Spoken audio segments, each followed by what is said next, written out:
Les amis, je crois que j'ai une problématique, je suis accro au travail. Et littéralement, je suis en train de me poser la question si je suis pas allé un peu trop loin dans ce processus. Tout simplement, on pourrait se dire, mais non, c'est cool justement, mec, que tu travailles autant, parce que ça veut dire que t'es productif, que tu crées des choses, tu bâtis quelque chose. C'est vrai. Mais d'un autre côté, c'est vrai qu'en fait, ça fait du bien de couper. Et c'est quelque chose que j'ai du mal à faire, et ça peut avoir des conséquences assez négatives.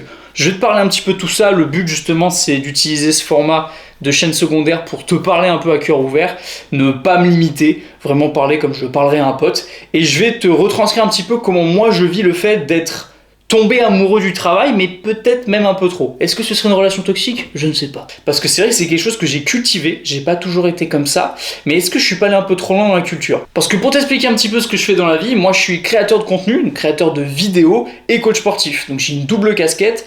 La création de contenu, je la scinde en deux, c'est-à-dire qu'il y a ma création perso, donc là ce que tu es en train de regarder, c'est littéralement de la création de contenu que je fais pour moi, et il y a aussi la création que je fais pour des marques. Parce qu'en fait, une grosse partie de la création de contenu que je fais au quotidien, c'est pour des entreprises qui me payent pour la faire, qui s'utilisent ensuite pour leur publicité, leur site internet, leurs réseaux sociaux, etc.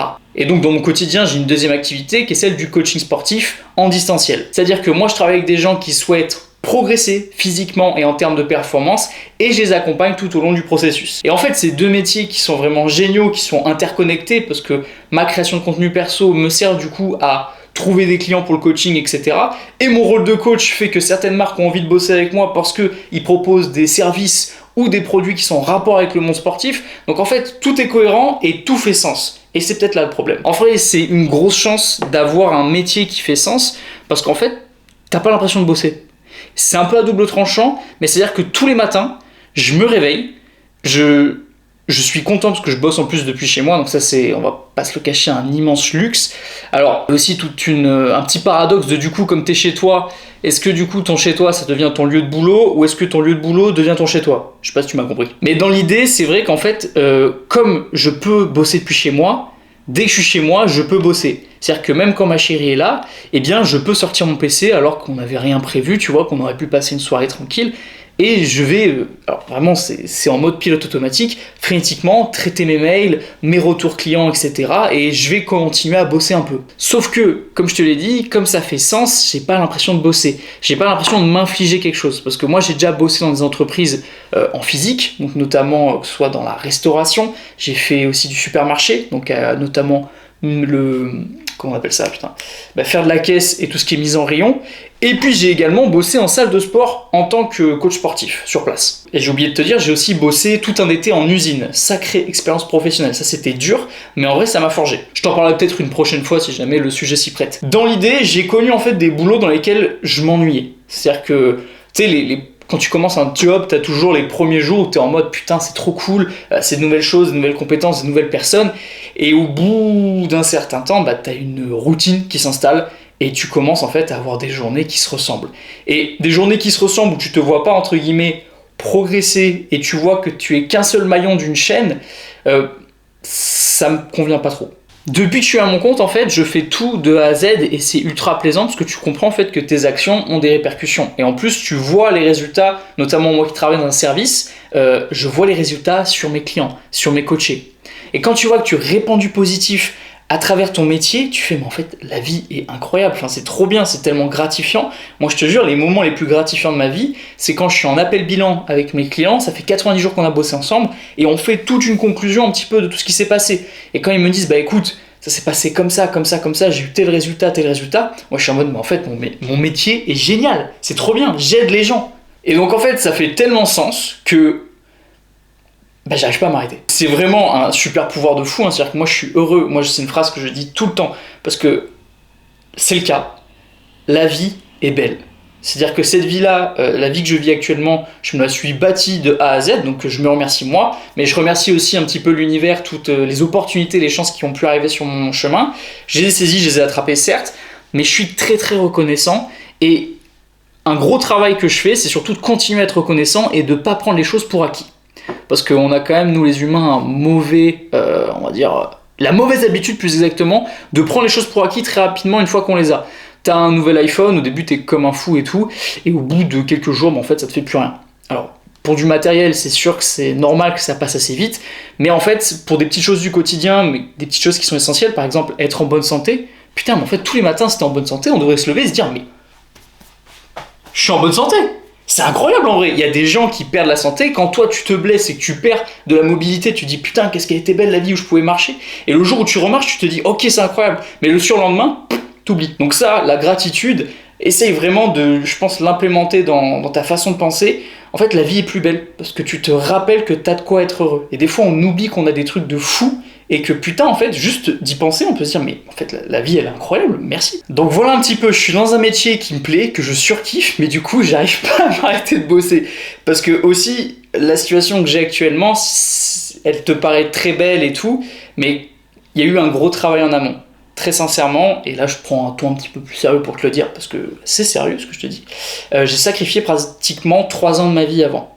3 ans de ma vie où j'ai bossé sans gagner d'argent proprement parler, c'est-à-dire que j'ai coaché plus d'une 40aine de personnes de manière bénévole, donc l'URSSAF, me tombez pas dessus, c'était bénévole. Ah là, putain, pour les gens qui sont pas auto-entrepreneurs, les blagues de l'URSSAF vous devez pas comprendre, mais si jamais t'as une entreprise, toi, tu dois comprendre ce que je dis. Ce que je veux dire, c'est que j'ai beaucoup bossé de manière gratuite, que ce soit dans le coaching pour apprendre, pour justement développer mes compétences et tout. Donc comme je te l'ai dit, j'ai coaché plus d'une 40aine de personnes gratuitement, et puis comme ça m'a permis d'apprendre. Mais en fait, ça a été du temps à investir, des problématiques à résoudre, du temps à passer en appel avec les gens, etc. Et des fois, figure-toi même que j'arrivais à prendre du négatif alors que j'offrais du positif. Anecdote assez folle, je la raconterai peut-être un petit peu plus en détail dans une vidéo spécifiée sur les anecdotes depuis le début de mon entreprise, et même avant.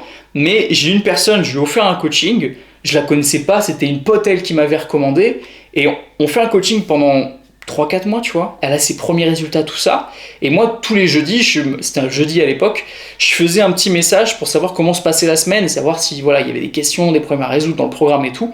Et cette personne un jour, elle a arrêté de me répondre, et j'ai voulu lui envoyer un message la semaine suivante pour savoir comment ça allait, etc. La personne m'avait bloqué. Mais c'est fou ça! Mais alors sur ce coup-là, j'étais bluffé. C'était la première fois que ça m'était arrivé, j'étais en mode mais frérot, je te fais un coaching gratuit, je te donne de mon temps, des conseils, tu progresses et tu me bloques! Donc bref, ça c'était une anecdote. Voilà, des anecdotes en vrai j'en ai plein et je pense justement que cette chaîne secondaire elle peut être cool pour raconter un peu plus les coulisses que sur la principale je me permettrais pas trop de faire parce que c'est un petit peu plus, tu vois, de la rigolade ou quoi que ce soit. Mais donc vraiment, abonne-toi à cette chaîne si jamais tu veux justement en apprendre un petit peu plus sur les petites pépites croustillantes, parce que crois-moi que j'en ai plein. Mais voilà. Donc pendant un moment, j'ai coaché des gens gratuitement. J'ai aussi créé pendant près de 2 ans des vidéos sans être rémunéré un seul centime. C'est-à-dire que j'ai vraiment bombardé, que ce soit sur TikTok, que ce soit sur Instagram, niveau réel, j'ai donné, j'ai cherché à me professionnaliser en montage, j'ai acheté une caméra, la caméra avec laquelle je filme actuellement d'ailleurs. Mais tout simplement, en fait, j'ai donné beaucoup de temps, d'énergie que j'aurais pu allouer à d'autres choses pour la situation dans laquelle je suis maintenant, dont je suis très très heureux. Et au-delà de ça, tout ce que j'ai pu donner, entre guillemets, j'aurais pu passer plus de temps avec des potes, j'aurais pu, voilà, socialement créer beaucoup plus de relations, même pour rien te cacher, il y a eu des moments où au niveau couple ça a été compliqué. Et donc en fait j'avais la tête dans le guidon à ce moment-là, je passais beaucoup de temps dessus, que ce soit dans la création de contenu, je faisais aussi des PDF que j'envoyais, genre des e-books gratuits, etc. Je faisais une newsletter dans laquelle j'étais hyper actif. Je me rappelle, putain, peut-être que certaines personnes qui regardent cette vidéo étaient abonnées et ont pu recevoir des mails il y a très longtemps. En fait, très rapidement, je me suis mis à fond là-dedans pour pouvoir essayer de bâtir quelque chose. Parce que j'ai compris que les voies un peu classiques ne me correspondaient pas trop, j'avais ce besoin un peu d'aventure. Alors attention, à aucun moment je viens cracher sur le salariat, moi j'avais envie de construire quelque chose de A à Z parce que ça me faisait kiffer. Après j'aurais très bien pu trouver aussi un job, peut-être que le destin ne m'a pas mis sur ce chemin-là, mais j'aurais pu trouver un job dans lequel je me serais aussi épanoui. Mais pour le coup, le job, je l'ai conçu moi-même de A à Z. Et en fait, j'ai passé tellement de temps où il y avait zéro rentabilité, littéralement en fait, il y avait 0 € qui tombait, que j'ai pu du coup en fait créer des tensions dans mon couple, et je remercie vraiment ma chérie, d'ailleurs ma chérie qui est toujours avec moi, ça fait 6 ans, je sais qu'elle regardera pas cette vidéo, je pense pas, mais franchement, GG à elle, t'es la meilleure parce que putain, accepter qu'un mec bosse pendant 2-3 ans sans résultat apparent, waouh, sans péter un plomb, t'as été forte, t'as été très très forte. Mais tu vois, d'un côté, je me remercie d'avoir fait tous ces efforts et je continue en fait à me projeter, à me dire ok, mais là c'était il y a 3 ans, je remercie Tristan d'il y a 3 ans d'avoir autant bossé, mais je me dis le Tristan dans 3 ans après, il faut qu'il me remercie maintenant d'avoir autant bossé. Donc tu vois, je suis toujours un peu dans ce circuit où je sacrifie le présent pour le futur. Et évidemment, je pense qu'il faut plutôt trouver un équilibre entre les deux, c'est-à-dire suffisamment profiter, mais en même temps justement construire l'avenir. Mais l'équilibre, il est plus facile à théoriser qu'à mettre en pratique.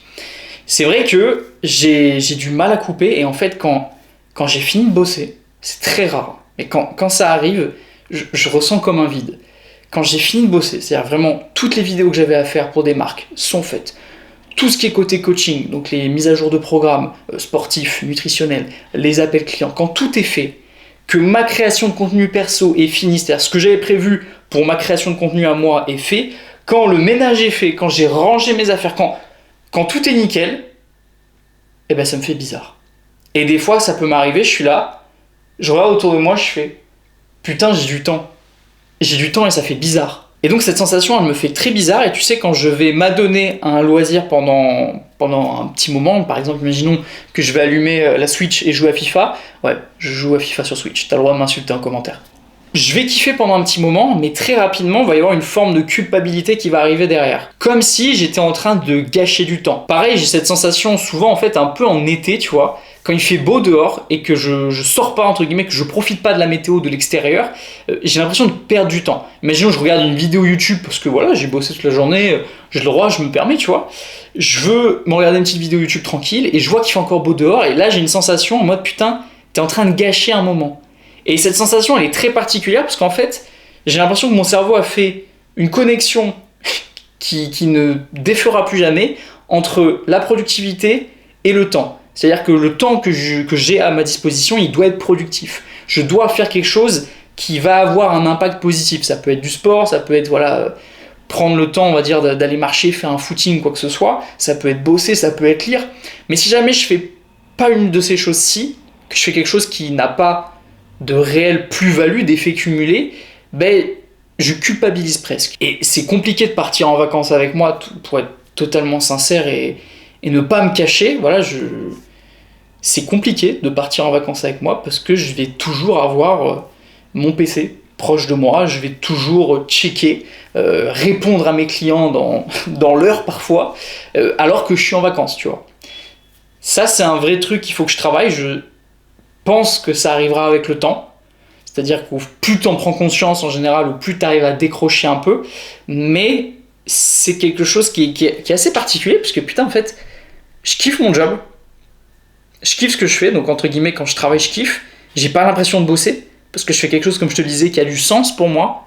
Je fais quelque chose qui fait du sens et qui aide des gens, c'est palpable. En fait, je suis heureux. Mais est-ce que je suis obligé de continuer à bosser pour toujours être heureux? Est-ce que les moments où je ne bosse pas, je ne m'autorise pas à être heureux? C'est particulier quand même. Alors j'ai quand même fait des énormes progrès, contrairement à une certaine époque. Ça se ressent dans ma façon d'être, de vivre. Là, je suis beaucoup plus détendu. Le boulot, je sais le remettre au lendemain si jamais voilà, j'ai envie de poser un jour, si j'ai envie de prendre mon après-midi. J'arrive à passer plus de temps avec ma chérie, c'est-à-dire de prendre plus soin de mon couple. Ça, c'était vraiment une des clés, j'ai envie de dire, pour continuer à bien vivre sur cette dimension-là. Et je suis content d'avoir fait des progrès là-dessus. Je pense qu'il y a encore des progrès à faire, mais il y en a déjà eu. C'est important de marquer les petits accomplissements. Mais je pense que le prochain objectif, ce serait de continuer sur cette dimension couple, tu vois, mais aussi de s'accorder du temps, peut-être un peu plus de l'ordre social, donc passer plus de temps avec des potes, avec des amis, la famille. C'est vrai que c'est des choses que je m'accorde pas trop ce temps, ou quand on m'offre les opportunités, je suis toujours un peu réfractaire en mode ah ouais, mais j'ai du boulot, etc. C'est pas forcément une bonne façon de raisonner, parce que ces moments-là, en fait, c'est des moments après de souvenirs que tu graves. Et voilà, entre un moment où t'as fait un énième montage vidéo ou un moment où t'es allé taper un foot avec des potes, le foot avec tes potes, tu te sens bien, quoi, tu te sens vivant. C'est aussi comme ça qu'il faut résumer, je pense. Et une phrase que j'aime bien me rappeler, c'est ok, j'ai un peu la flemme de le faire là tout de suite, ou alors il y a de la friction. Ok, mais si demain je me fais écraser par un camion, c'est un peu violent comme vision de la chose, mais j'essaye de me le rappeler, un memento mori, rappelle-toi que tu mouriras. Si je me fais écraser par un camion, c'était quoi les dernières journées que j'ai vécues? Et quand tu fais ça, tu dis, ah oui, c'est vrai en fait. Je vis, mais faut pas que je prenne pour acquis la vie.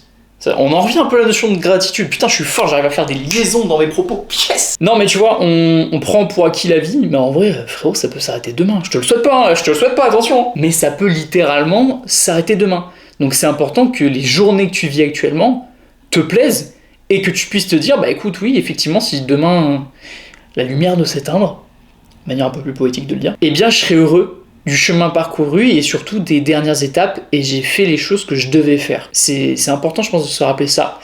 Et moi, sur cette dimension, je pense effectivement que c'est l'aspect social qu'il faut que je travaille plus. Enfin, tu vois, ah, je suis pas possible. Je viens de dire vraiment, c'est l'aspect social que je dois travailler le plus. Même mes propres mots me trahissent. Arrête avec le mot travail, Tristan. Ça suffit. Non, tu l'auras compris, je suis quelqu'un de très pointilleux, très sérieux dans mon boulot. J'aime beaucoup. Là, en fait, cette vidéo, entre guillemets, en fait, il y a aussi ce flou un peu que j'ai. Qu'est-ce qui est du travail, qu'est-ce qui est pas du travail? Quand je vais à la salle et que je me filme, est-ce que je travaille? Des fois, on me demande c'est quoi ton volume horaire à la semaine, à la journée. En fait, je sais pas. J'ai l'impression de toujours faire pour mon travail, mais j'ai pas l'impression de bosser. Cette vidéo là, tu vois, on peut se dire, bah c'est de la création de contenu que tu fais pour ta chaîne secondaire. Est-ce que d'un côté, y a pas un intérêt marketing et tout? Si, certainement, tu vois. Certainement que ça peut créer de la confiance, que des gens vont se reconnaître dans ce que je dis et peuvent avoir plus envie de travailler avec moi par la suite. Donc il y a cette zone de flou où même moi je sais pas quand est-ce que je bosse, parce que j'ai pas l'impression de bosser. Mais voilà, je pense que le but du jeu c'est d'avoir justement une activité dans laquelle en fait tu t'amuses, tu kiffes, mais de savoir quand même discerner un petit peu de qu'est-ce qui est les moments où tu bosses et les moments où tu coupes, et puis pouvoir t'autoriser à être fier de toi sans avoir rentabilisé chaque minute de chaque journée. Je sais qu'il y a une phrase que j'ai toujours eu du mal à ressentir, n'hésite pas à me dire peut-être en commentaire ou même en message privé si toi ça t'arrive, mais genre se coucher fier de soi. Ça va paraître un peu triste hein, ce que je vais dire, mais moi je crois que ça m'arrive rarement. Alors que tu sais, j'accomplis des choses, je suis content, mais se coucher en mode ah putain je suis fier de moi, c'était une bonne journée et tout, j'ai fait tout ce qu'il fallait, instinctivement, c'est pas naturel chez moi. C'est souvent quand je vais marcher ou courir, je me fais un récap de la journée et je tourne d'un côté positif en mode putain t'as fait ça, c'est bien, c'était une bonne journée, c'est cool, pour voilà, essayer d'entretenir une narration avec moi-même, voilà, un petit discours interne qui est bienveillant et positif pour que justement ça ait un impact là-dessus et que je me sente un peu plus fier aussi. Parce que je suis conscient que je fais des trucs qui sont cool, y a beaucoup de choses que je fais que j'ai l'impression qu'ils sont pas assez, parce qu'après je crois que tu l'auras deviné, un petit peu perfectionniste le bonhomme. Donc non, voilà, effectivement, c'est un juste milieu. Et on peut être notre meilleur ami, mais aussi notre pire ennemi, je pense. Parce que comme moi, je bosse tout seul, je suis la seule personne que je fréquente. Donc il y a des moments où je surkiffe ce que je fais, et je me dis, putain Tristan, t'es trop fort. Il y a des moments où je perfe un peu moins, et je me dis, putain Tristan, t'es nul. Donc c'est pas évident. Je pense... La relation avec soi-même, ce serait un bon sujet de vidéo aussi, ça. Donc voilà, chaque résultat demande du travail, mais en même temps, ce travail, il s'inscrit un peu dans notre ADN, donc c'est une bonne chose, parce que ça te permet du coup d'être encore plus travailleur, d'être encore plus productif, d'être encore plus entreprenant, mais il faut savoir aussi que... Mais il faut aussi que, justement, cet ADN de travailleur ne mange pas l'entièreté de ton ADN, que tu ne deviennes pas que ça. En tout cas, je te remercie de m'avoir écouté, j'espère que ça a pu te parler, que ça a pu te plaire, que tu as pu apprendre des choses, que tu as passé un bon moment, que ça t'a fait réfléchir, bref, que tu as kiffé. Si c'est le cas, n'hésite pas à lâcher un petit like, ça me soutient, c'est cool. Et puis, je t'invite à aller voir peut-être la chaîne principale, donc tu la trouveras en description, avec des vidéos plus muscu, nutrition et santé. Prenez soin de vous, les athlètes, c'était Tristan. Putain, j'ai bugué avec mon doigt.